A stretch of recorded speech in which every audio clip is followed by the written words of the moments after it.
New topic for today is called JDBC. And what this topic is about? First, we will review main principles and ideas for relational databases, what are relations and how these are implemented in different design of database like file and network-oriented databases. What is JDBC? What are main components and application programming interface of JDBC and main classes of Java.SQL package?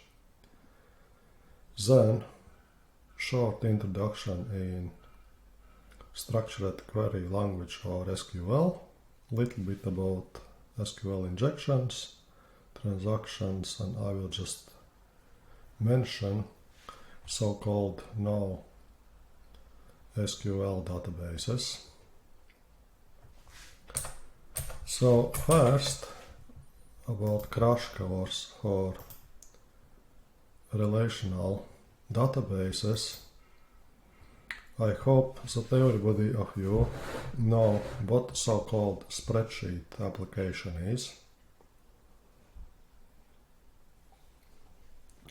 And we will build this knowledge and understanding on top of spreadsheets. So here I have LibreOffice Calc application, which is similar to Microsoft Excel.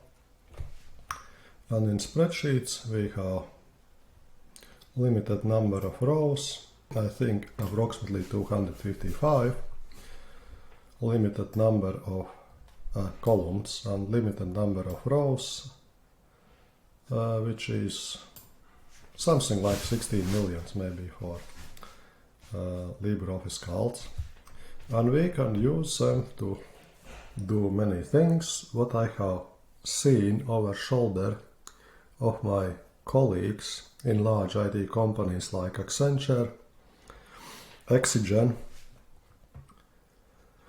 is that many users who know how to use spreadsheets very well, they can use spreadsheet almost for everything, for project management, for issue management, for calculations, writing emails or whatever. And so what is good about this, that you have some structure, which is not very rigid. You may have different values and fields here, but usually if you use it to manage some kind of things like remember scores for students, in particular high school or just educational institution, sooner or later you will end up with something like this, that maybe you have some identifier for the students, then you have name and surname, and then you may write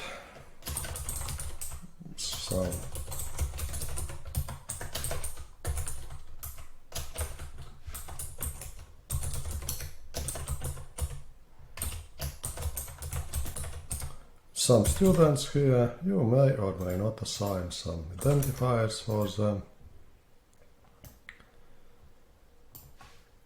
And then you may start thinking about how to deal with these scores and gradings. So problem is that several students may attend several courses, and inside several courses there may be several students. And to deal with students and courses, you may introduce something like this, like different kind of courses, like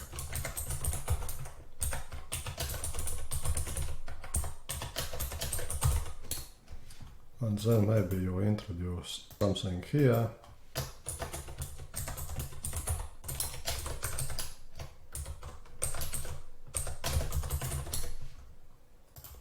So if I started naming with lowercase, let's continue to lowercase.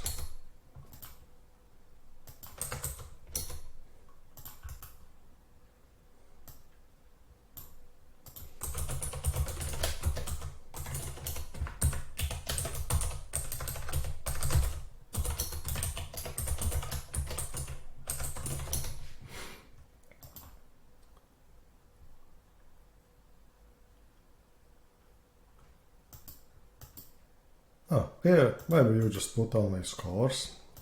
Yeah.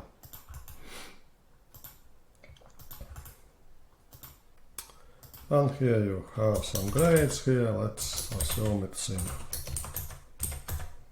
from range from, I do not know, 0 till 10. And you may do this pretty well until you are only user of this spreadsheet.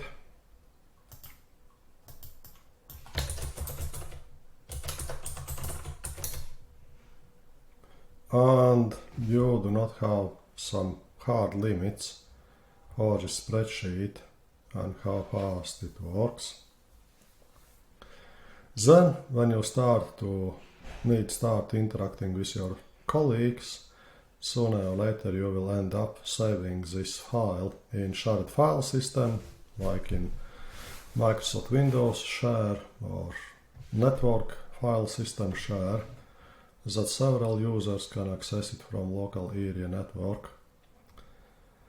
But problem is that such spreadsheet is not very easily extendable, because as soon as you want to add some more information, like who is networking teacher,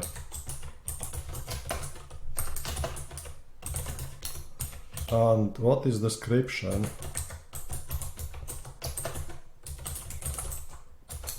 you have to add more and more columns here in this spreadsheet. And that's a problem. You may do it a little bit differently, that you may add something like key value, like for JSON files, etc. But scalability to make this more and more elaborate management system is a problem. And then relational databases come in. And what is important about relational database? First, you can have many tables. Let's rename this.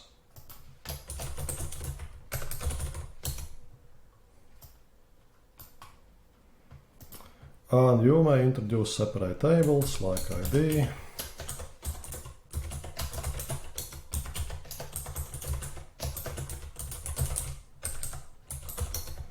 And then you may add more and more courses just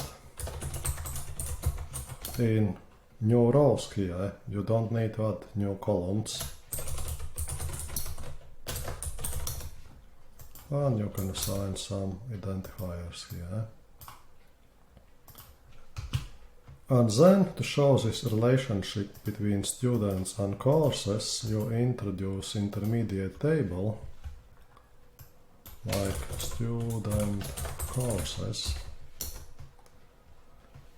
And you may or may not have some identifier here. Usually for such intermediate tables, your identifier is unique combination of these sets, something like student ID,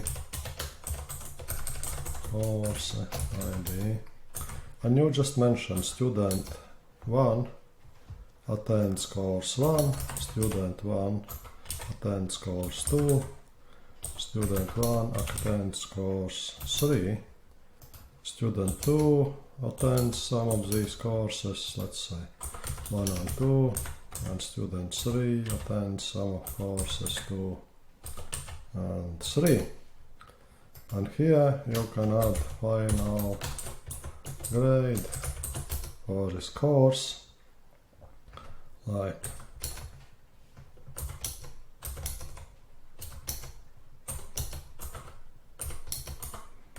something like this.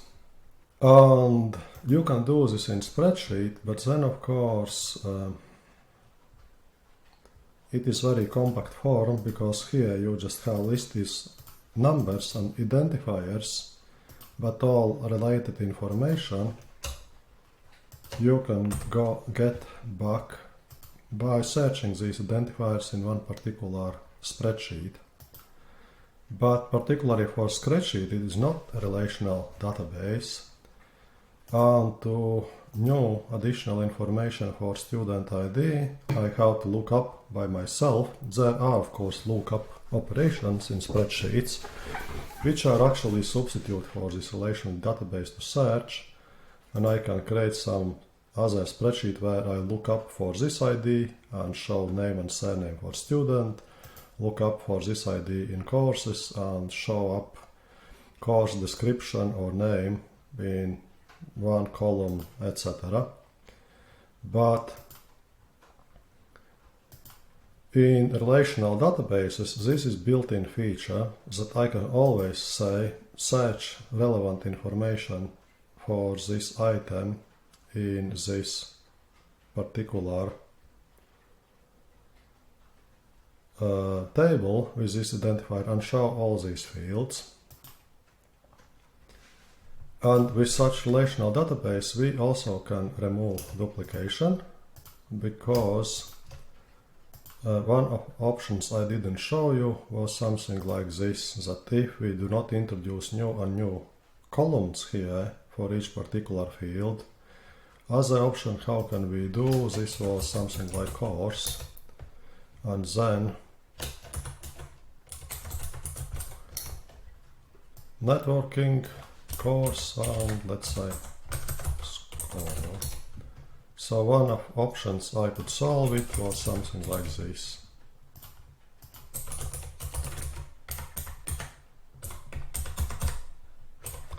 But then I don't need to introduce new and new columns in my spreadsheet, but I need to introduce more and more almost duplicates of records here or rows. But with such relational databases, I can get rid of these duplicates because I just refer 3 times for the same student, but this duplication is very short, it's just number identifier. And then I have again maybe duplications for the same course for different students, but minimum of information what I need to duplicate is very small. It is just identifier, and everything else should be and can be resolved dynamically using built-in features of relational database. So, and that's what I have developed is one simple part of this management system, that I had stable students with fields ID, name and surname, and students' courses,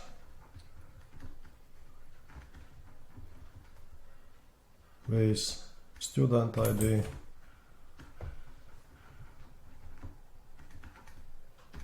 course ID, and score, whatever it is called, final grade. And then courses, ID, name,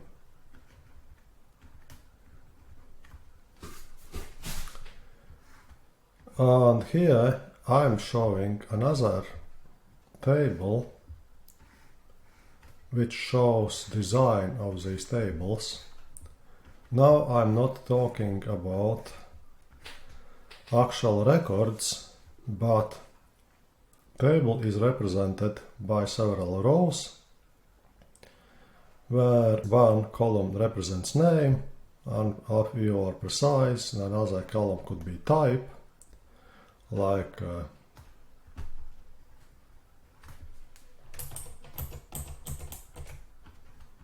name and type, and that could be string,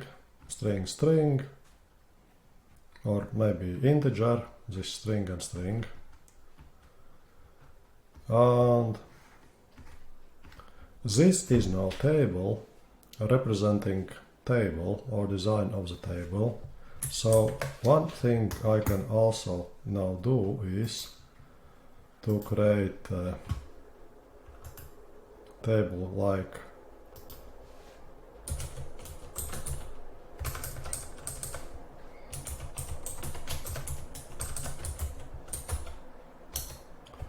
table design.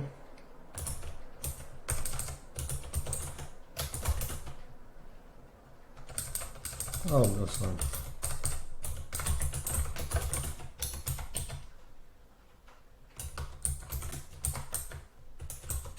I can say something like this is ID, this is int, this is name, this is string,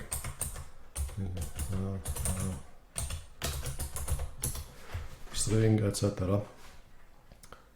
So that would be description of particular fields, let's call it table fields.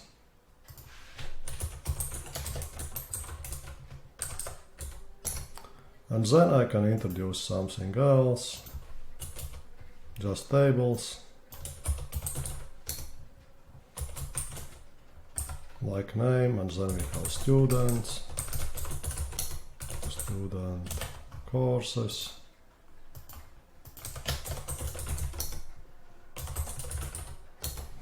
etc. And that would be how I can store information about these tables. And let's make it simpler a little bit again, and then I can show relations between them, that this ID is student is related with student ID here, and there is one here, many here, but in relational diagrams you draw it in following way. And ID for course is related to that one to many in such way. And in difference with UML diagram, you draw these relations from field to field, not in any place, because in UML you told what field is used for this association as an attribute or name here on this field. And you should remember that name in this field here is the same as show this field inside your class. And so that would be design diagram for my system created here. And as I showed you, this design of my tables also could be described using tables. And when I told you about that UML is reflective, so you can describe UML using UML itself, these ideas of reflection are much older actually than UML. And one of important parts of relational databases is that in relational databases you can also describe your schema or your tables using also tables. Of course these are different tables, but in general what do you have? You have tables containing rows and columns. And then only meaning is different, that in this case columns represents name of fields, and first column is title. In general that means title is actually different table if you look in actual data structure, but this is so-called conceptual here diagram or design. So we are not going into all the complexities of relational databases. But the idea here is that first you have already some tables about relational database itself. Let's say it is engine, like MySQL or MySQL, Microsoft SQL, MySQL, Sybase, DB2, etc. with some tables. Then you have some tables which represents design of your database. And then you have a list of tables representing actual data.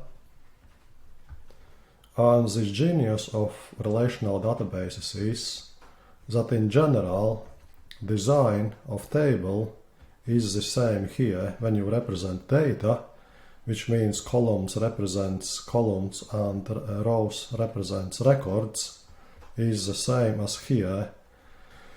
When separate table represents separate table and columns represents type of these columns here, but records represents particular fields. So here is a relation of one-to-many.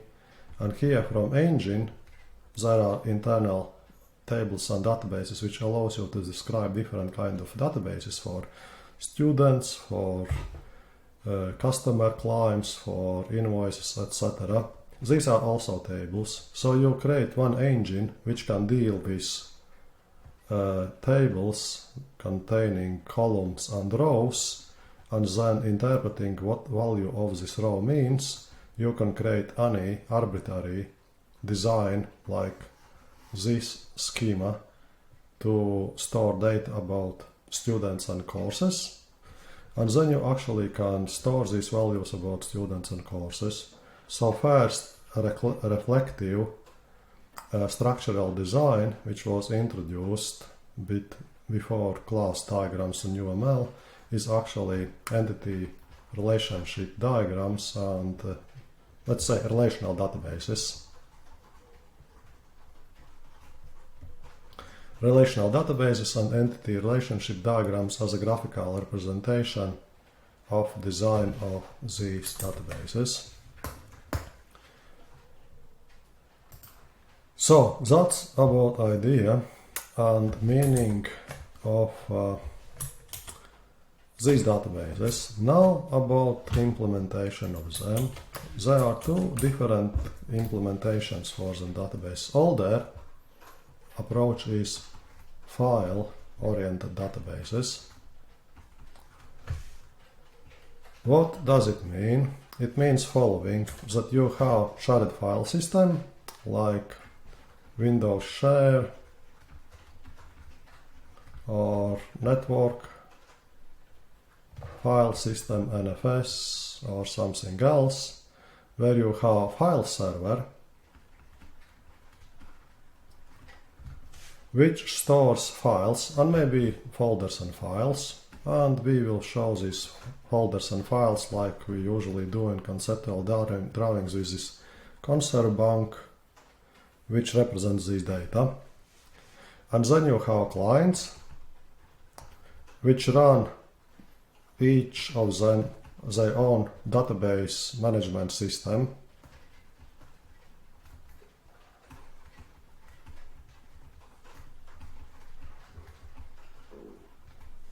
So responsibility for this server is just to provide access to shared file system, and each of clients have running their own database management system copy, and that would be Microsoft Access, FoxPro, and similar systems, Kexi, LibreOffice Base, etc. So they run their own application locally, and each of these applications access these shared files and folders. And to be able to support concurrency here, they do not lock entire file for writing, they lock just one page inside file for writing inside several folders. So if these pages inside a particular file do not overlap, each of them can concurrently write some other parts of this database management system. So in general this means they retrieve copy of all the files from this shared file server, then they locally do some changes and say back, please rewrite this file starting from address, let's say FAB, in this page CDC, and then they rewrite that particular part. And this works pretty well for local area network, and it was leading de facto standard how relational databases were used starting from 1980s till to 2000 blah blah blah something. Shared file system, any file server which works was good enough. Microsoft Windows file server was not good because of this problem with locking mechanisms, and not ensuring that some of these added locks were actually not relevant anymore because these clients were dead. So usually you used NetWare operating system or some other system to deal with these locked files, but in theory it could work also in that way. Problem appears here is that if you want to do such things through the internet, first you have to send quite a lot of information. In general, each of these clients need to send entire copy of this database, at least entire copy of files what they are reading, writing. And then they need to rewrite entire page, and size of page is, at that time was approximately 2 or 4 kilobytes. So you never could write less than size of page, because again, access to this database is also not oriented on record, but oriented on pages or parts inside file. So, and there is no encryption here. If everybody here is working on secure local area networking office, that's not a problem. If you send it through the internet, that is a very big problem. And therefore, later, okay, so network-oriented databases were introduced long time ago, but they become popular when such systems could run on personal computers. And so on real computers and on personal computers, which are actually microcomputers, not real computers, later after time, different design was introduced. You still have file system with your concert bank here, or database files, but you run your database engine on server side, so there is separate process running inside your server, and this server handling files may or may not be the same server which runs database engine. And then this engine accesses these files in the same fashion as these previous clients. It reads, writes these files, rewrites some parts of these files when they are needed changing. And so here it still uses this file-oriented access to this database. But on clients, you have so-called DB client, not DB engine, DB client.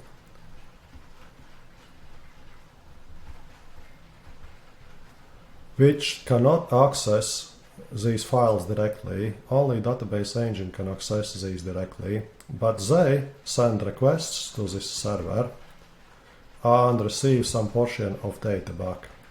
And these requests are sent using structured query language, which may be text or binary data. And here, instead of getting entire file, or at least one page of file, they got so-called result set, which is structured data about only a requested part from the engine. And it may also be used in such way in local area network, but of course it works much better if you use it in, like, say, internet. And what are these kind of databases? Probably the most popular one is MySQL nowadays, or MariaDB as a fork for MySQL, but these are also Microsoft SQL, let's say MS SQL, which is fork for Sybase. And then there are big databases like Oracle, DB2 for IBM and other. So they are running in such way. And then nowadays there are some database engines which may be working either in file-oriented way or in client-server way. And one of such, so these may be Microsoft Access, LibreOffice Base, Kexi, and then there are some amphibious or Kentaurs, like there are two databases implemented purely in Java, like Hypersonic, as well. And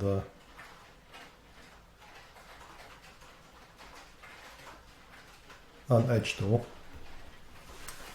And these are just single jar file. So everything is put there and it's executable. If you execute it, you run this DB engine.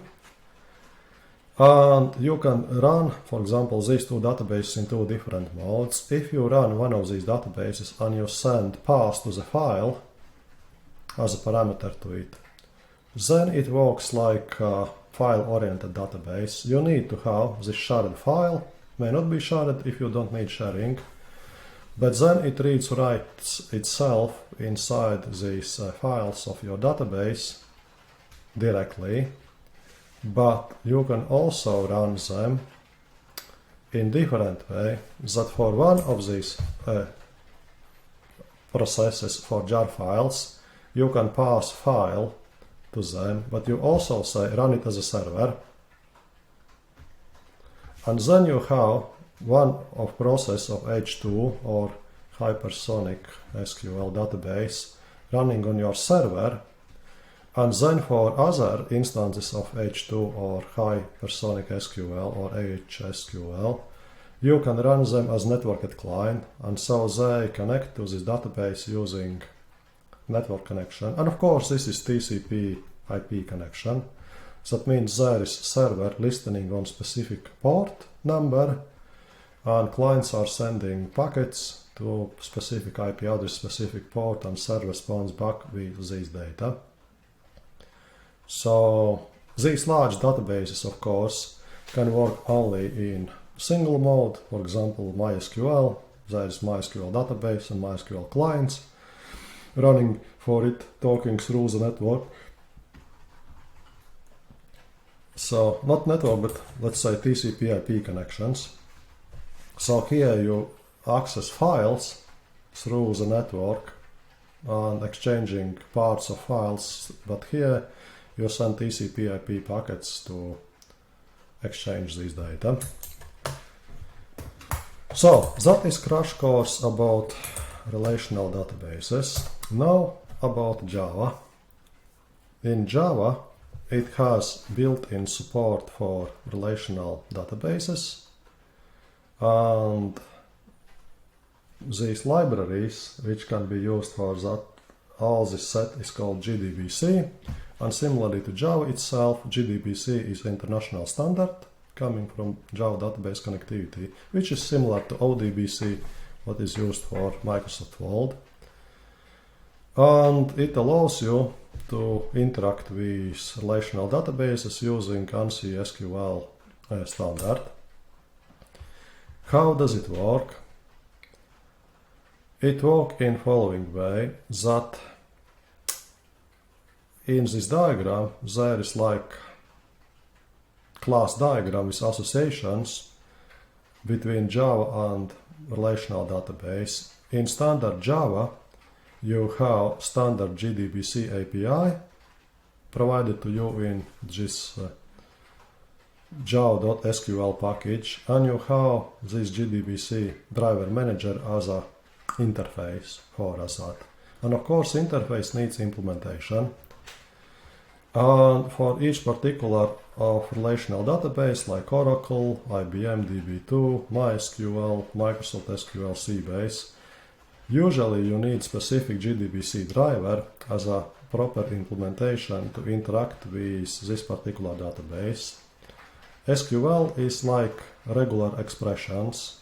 It is very old language, but because it's old, there are many dialects and many substandards how exactly this SQL is working. And therefore, for each particular relational database which is SQL comparable, you need specific driver. So that means up to here you have Java standard implementation, but then for one specific particular database you need to get specific and particular implementation of this JDBC driver to work with this particular database.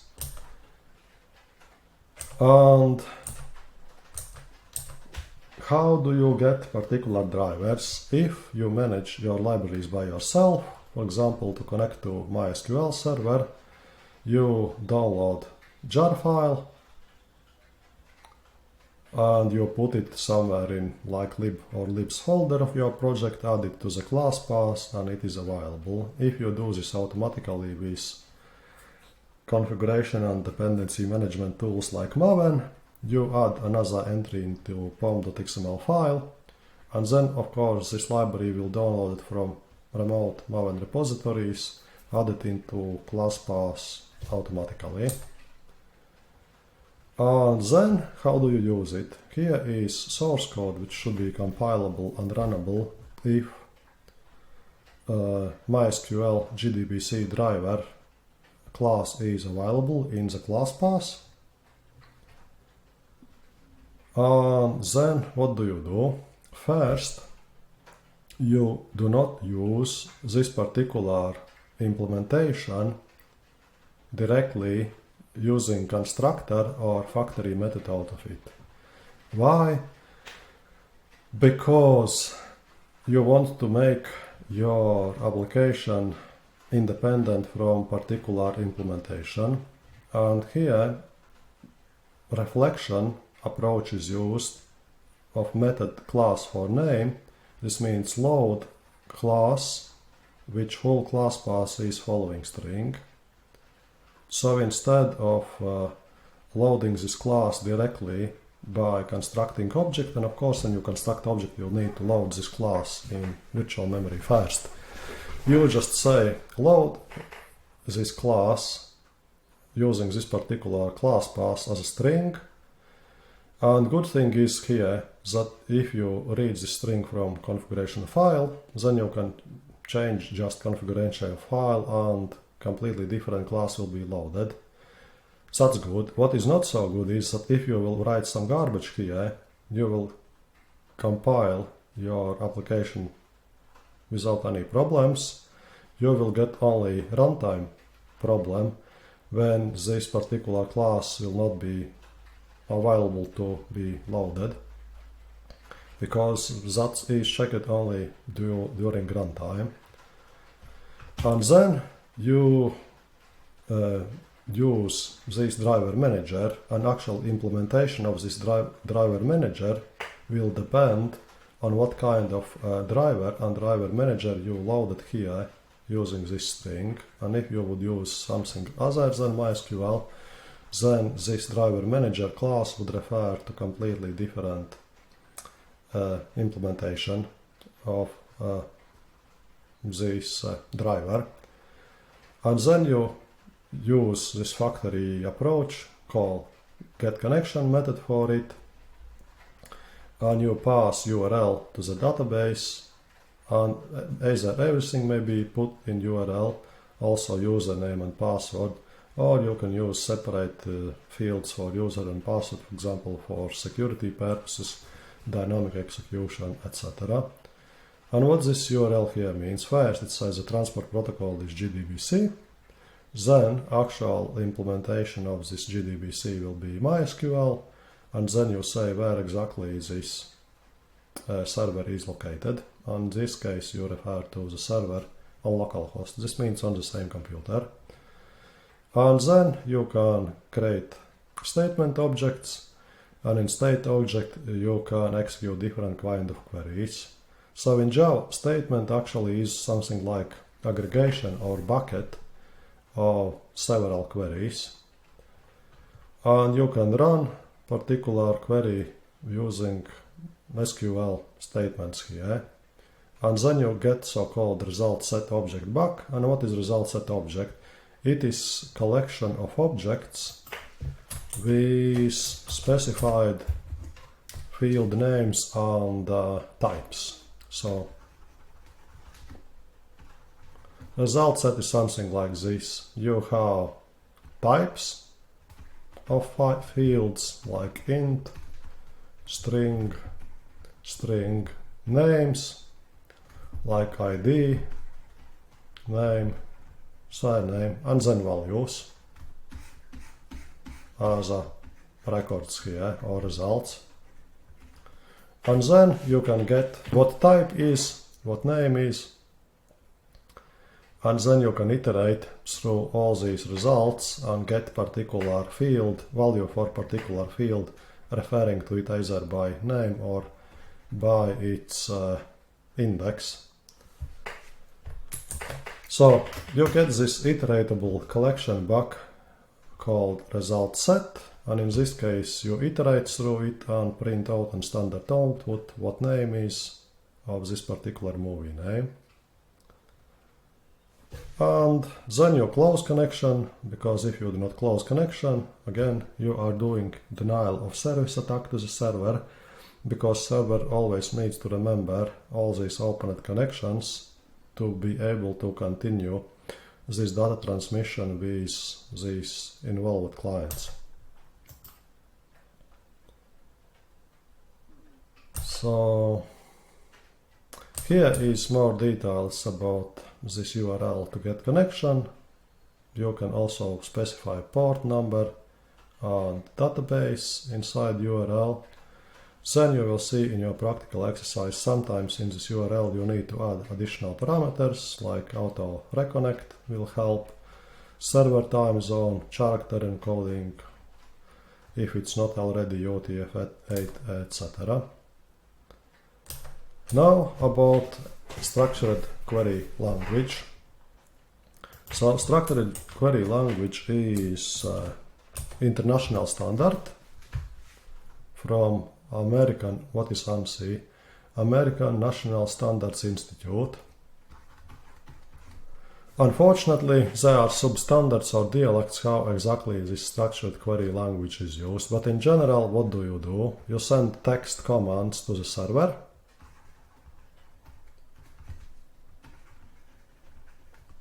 and then server sends data, binary data back. And sometimes you may decide instead of sending text, you also send binary data, binary instructions to the server because it's faster and safer, and you get binary data back. And everything here, of course, works through the TCP IP socket.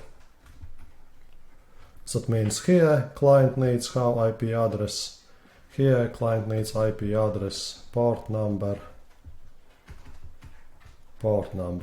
or you can use also so-called, for Unix-like systems, you can use local or file sockets. And that works if it's Unix-like system and your client and server is on the same computer.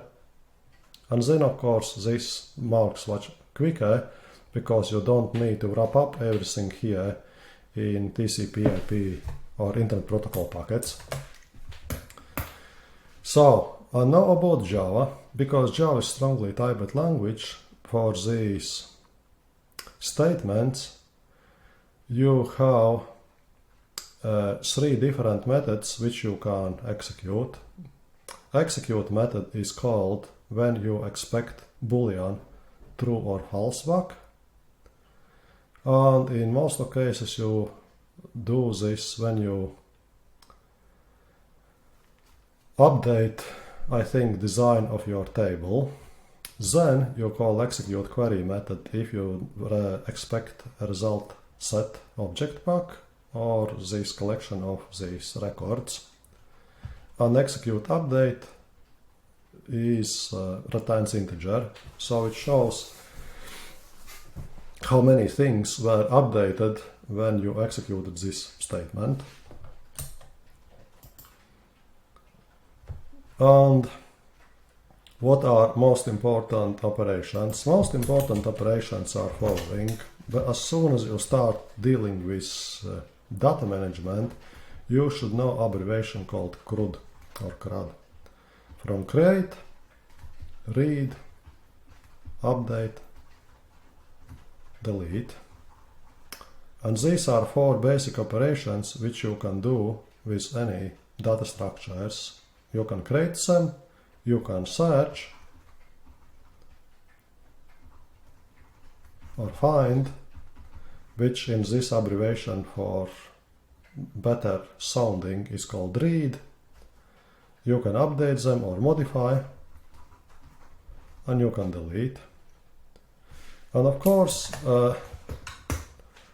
everything, including database design itself, can be described using structured query language. What is also very important is that SQL is one very prominent example of so-called declarative programming.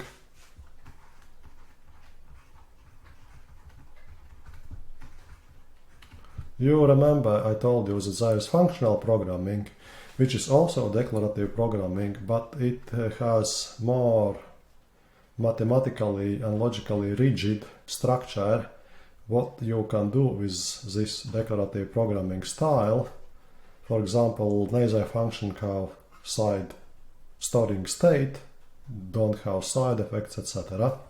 But SQL is, I think, the most prominent style of declarative programming style, which says what you want to get, and you don't care how exactly it is done. So, and declarative style, of course, is very powerful because you need to describe only what you need, what you want, not how exactly it will be happening. And for read operations, or which is called select statement in SQL, you say select how many rows from specific table, and you may also say which particular column, which particular condition. So when you do select, you have some table, and it may be not only one table, but many tables joined together, but we will not go into details about these so-called views. So this may be either view, or virtual table, or actual table. And when you say select, you may mention either everything as a star, or you say, like column 1, column 2, column 3, which particular column you want to select from entire table. Let's say select C2. And then you just do this, or you can add where conditions, where let's say C1 is 3. So then you add this selection in this direction for particular column, and where conditions, or this part, comes like somewhere here. If C is 3 for this particular record, 333, so total thing what will be returned to the client is list of values for column 2, where column 1 is 3, so only such subset. And of course, that works much quicker than sending entire table to the client and filtering it out locally, and then when you update something you send it again. So you can get only some small subset of entire table using these selections and these where conditions, where you say what you want to get out of these particular rows. So insert statement inserts something new. You say insert in which table, and then list of values. If you mention only list of values here in brackets, these are put in so-called native order, but you can also mention in which particular columns and then which particular value, and I will show details later for practical exercise. Update statement allows you to change some data. You say in which particular table, which column should have which value, and if you will not add where condition here, then all records of my column will be set to AAA. So it's very powerful and very expressive. If you do not say where are your conditions to filter out which particular record, then you will update everything inside this table. And delete statement allows you to delete something from table. And again, if you do not add where conditions here for which particular record, then everything is deleted from this particular table. And here is more detailed example of this results handling when you get result set object back. and it is iteratable, and you can iterate through them and do different things. In practical example, I will show, for example, how you get back Java objects out of these result set, let's say, elements or objects. And because Java is strongly typed language, you have specific method to get specific type of value for this field back. No surprise here. And now a little bit about security and programming.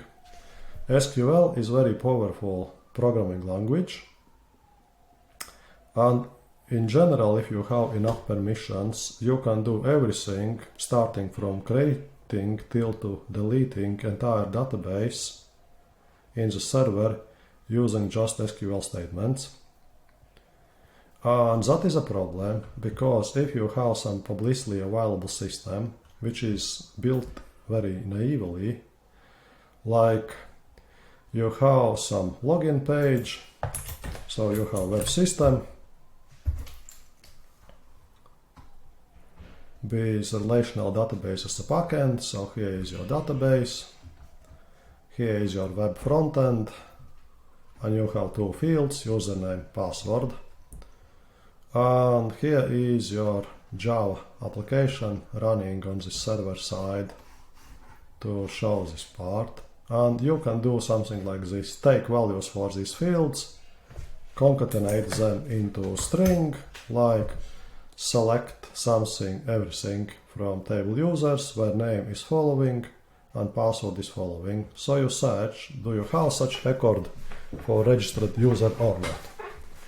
Problem is that malicious users may do so-called SQL injections, and instead of valid usernames and valid passwords, they may send SQL instructions in these fields.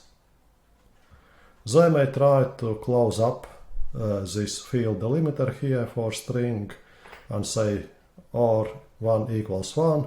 This means it will always be true and you always will get some record back from this table.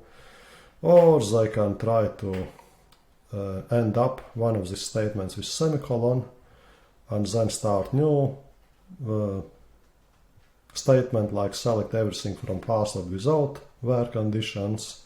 Or if they have enough permissions, they may say where name is like 1 and drop entire database. And because you are sending this as instructions without any checking here to the server, many bad things can happen. And for example, fortunately in Latvia, you are not allowed to use specific characters to name your child. So you are not allowed to name your child something like Robert, single quote, closing bracket, semicolon, drop table students, semicolon, dash dash. Dash dash is start for inline comments in SQL. But if you would be allowed to do, then of course you could check robustness of government information systems. Does it work or not? And what can you do about this? You do not allow to interpret passed values. You use so-called prepared statements, where you start with string, which you will interpret, and for particular values you enter question marks as a placeholders. And then you create this prepared statement and convert this string into binary sequence of instructions to be executed. So when I told you that in SQL you either send text or binary data, so in this case we send text to the server. In this case we will not send text to the server, we will set binary data as sequence of instructions what server should do. And here of course we do this interpretation from text to this prepared statement. But then, when we actually put actual data inside these placeholders, these data are not interpreted anymore. So if somebody writes here single quote semicolon drop database semicolon, then this value will be passed as is without any interpretation. And that's how you actually need to implement it in real database management systems, because you shouldn't allow to interpret parsed data to your system. And then again, Java is strongly typed language. When you set particular kind of data in these placeholders, you do specific methods to set specific type of data inside these placeholders. Also, you don't need to add any delimiters here, like opening brackets, closing brackets, single quotes, double quotes, etc. All this wrapping up will be done automatically. So for placeholders, you always just say this without any wrapping characters around its value. And now about transactions. I told about this in general already, but what things may happen if concurrent users are accessing the same account. But of course, real life is much more complicated than I showed you earlier. For example, when you transfer money from account to account, you actually need to do many operations. You do not only update balance for these accounts, you also add record in transaction log in one account, you add record in transaction log for another account, you may do some other different checks, etc. So that means just sending money from account to account actually may contain many SQL statements if you implement it with relational database, and you usually implement them. There is a list of several statements what you need to execute to send money. And of course, if you interrupt it somewhere in between, that would be very bad. That if you write that in this account balance was decreased, new record was added that money is sent, but actual balance was not increased, and a record was not actually created when this money was received. And so you wrap up all such many steps in one single large step called transaction. And relational databases support such option that either you execute everything till to the end successfully, or if something failed, they are so-called rolled back. In general, they usually write it into internal buffer, and when it's confirmed, this internal value of buffer is added into real history. If it's not, then this buffer is just wiped out and nothing has happened. And that's what transaction is for relational database. And how do you do it? You first set auto commit to the false. I will show it in your practical exercise as well. And then you may do several statements in a row, and then you commit all of them. And if this commit was not successfully executed, like some of previous statements failed, or it failed during commit phase, then you can roll back them. And if you started with auto commit set to true, then of course you set back to true, because neither of your methods should have side effect. And one of side effect would be something like that besides what it's doing here, it also changes auto commit from false to true. That of course would be bad. And relational databases supports four important aspects or activities or qualities for their data. First, each of users connected to this database may work independently, and that would be isolation, but everything may be done in atomic approach, either fully done or not done at all, so there are no partial activities. All the time they ensure that you have consistent data. For example, for relational database, it's very important that if you set for eigen key, like you refer to your student with ID 1, that the student with ID 1 do not disappear suddenly. So they allow us to work for several users independently, each to other, and they do not hurt each other. And if something crashed and you restart this database, they still get back into consistent state. What is not so good about relational databases is that these are centralized systems.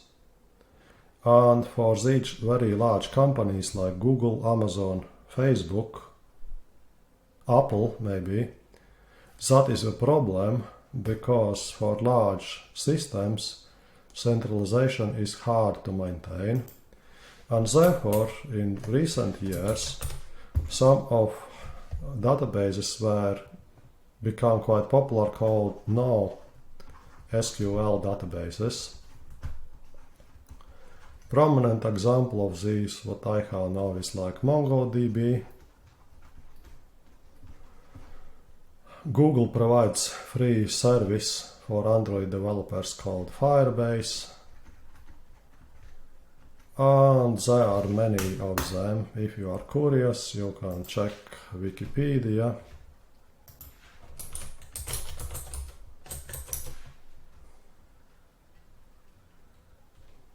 And here is much bigger list of such databases. As it usually happens when somebody gives name to something, this name is a little bit misleading and a little bit wrong. And in this particular case, these databases should be called more properly not NoSQL databases, but relational databases. So when you read NoSQL, you actually should think relational. So how many of these databases are created? First, these are not relational databases, so you can't have easy just relation from like using student ID, which refers to ID in student table, and similarly. And they are usually something like structured objects, but no associations or relations, and usually they have tree-like structure. You start with larger containers, which have smaller containers inside, which have smaller containers inside it, which have some fields and values inside them. And good thing about such relational databases is that you can very easily make them distributed. For example, one of these things, how can you do this tree, is using hash and distributed systems. So in general it is distributed tree. And some part of it may be stored somewhere in USA, another part in Europe, another part in China, and you can very quickly distinguish by knowing something about your data you need to store and retrieve where exactly it is located. And so they are very good for high performance distributed systems. They are not good at all to provide these for ACID operations, especially consistency, especially durability. And almost all social network systems like Facebook, like Twitter, like, I do not know, Snapchat and TikTok or whatever, most of them are developed using non-relational databases, which are misleadingly called NoSQL databases. But problem with such system is that they are not very consistent and not very durable. And if you have used some of such services frequently, you know that they never can count with precision plus minus 0.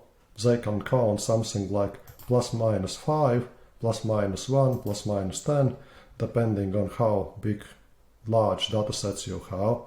You may see the same notification appearing twice, because for this distributed system it couldn't understand did you see this notification already or not or whatever.